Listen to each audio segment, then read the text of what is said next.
செந்தமிழில் திருப்புகழ் பாடி நின்றால் மனம் மிஞ்சிடும் இன்பம் விளையுதையா. சிறகிரி வேலவனை காண்கையிலே விழிவோரம் கண்ணீர் பெருகிடுமே. கந்த சஷ்டி கவச்சம் போதுவோர்க்கு கந்தன் கருணை என்றும் துணை வருமே. பங்குனி உத்திர நாளினிலே உனை நினைந்தே காவடி சுமந்து வந்தோம்.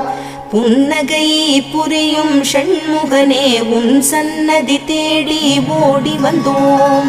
உன் பதம் பணிவது என் தவமே, என் மனதில் நிறைந்திடும் உன் முகமே.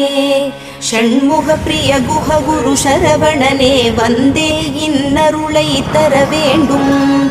தென்பழனி மலையில் ஆண்டி முகம், சென்னிமலையில் முருகனின் கருணை முகம். மன ஆறுதல் தந்திடும் ஆறு முகம் தருவாய்